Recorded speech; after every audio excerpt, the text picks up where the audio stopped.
Halo semuanya. Semoga semua baik-baik saja ya. Kita sudah masuk ke sesi 2 untuk terkait dengan mata kuliah analisa dan perancangan sistem. Nah, di sesi kedua ini kita akan membahas terkait dengan konsep pengembangan sistem. Nah, kalau tadi di sesi awal kita membahas tentang konsep sistem informasi, sekarang kita akan membahas tentang konsep perencanaan pengembangan sistem dan proyek. Nah, kita mungkin flashback sedikit ya. Kemarin di sesi satu kan kita sudah mempelajari tentang terkait dengan SDLC ya.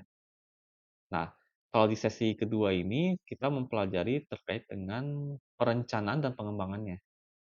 Nah, jadi bisa dibilang, sebuah sistem itu tuh atau project lah istilahnya, dalam pengembangan dan perencanaannya, itu merupakan suatu hal yang sangat krusial dan tidak bisa dilakukan secara cepat, tanpa ada perhitungan.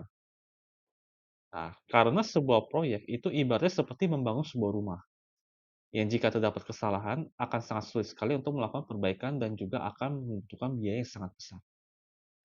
Jadi, ketika kita mengeksekusi atau ketika kita menjalankan suatu pengembangan sistem, kita sudah harus matang gitu, terkait dengan apa yang mau kita bangun. Pak, apakah harus detail gitu ya? Semakin detail semakin bagus sebenarnya, tetapi minimal fondasinya itu udah harus jadi dulu. Apa sih yang dimaksud dengan fondasi? Fondasi itu adalah hal utamanya. Contoh, sistem apa sih yang mau kita bangun? Ada fungsi apa sih di dalamnya? Nah, tapi nanti di dalam detailan fungsinya, misalkan ada yang kurang gitu ya, itu masih bisa kita update nantinya. Tapi minimal fondasinya itu harus jadi dulu, harus benar istilahnya. Nah, itu adalah mengapa sangat pentingnya sekali untuk, melakukan perencanaan itu. Nah, jadi sebuah proyek itu tuh harus dipikirkan dan disiasati dengan sangat baik dan memikirkan segala aspek ya, penting aspek dari sisi waktu, biaya, hingga fungsi dari proyek tersebut. Yang namanya proyek tidak hanya dari sisi ekonomi tentunya, kita juga harus lihat dari sisi teknis juga itu harus diperhatikan. Mungkin akan timbul pertanyaan terkait dengan fungsi dari proyek tersebut itu untuk apa? Mengakomodir siapa? Dan apakah akan beresiko jika dikembangkan? Nah, perencanaan yang matang itu sangat penting. Hal ini dikarenakan jika sebuah proyek tidak dipikirkan dan dianalisa dengan baik, ujungnya tidak akan berjalan efektif. Akhirnya biaya menjadi besar, waktu molor, tidak sesuai dengan jadwal, dan sistem itu belum tentu bisa dipakai.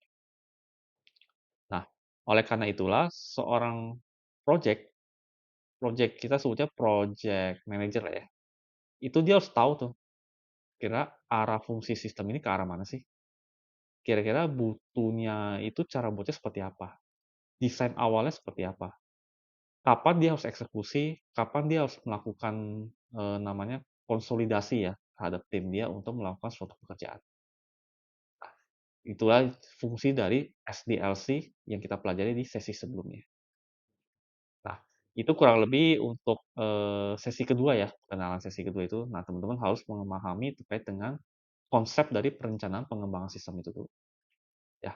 Mungkin itu dulu perkenalannya, kita lanjutkan lagi nanti pembahasannya di forum ya.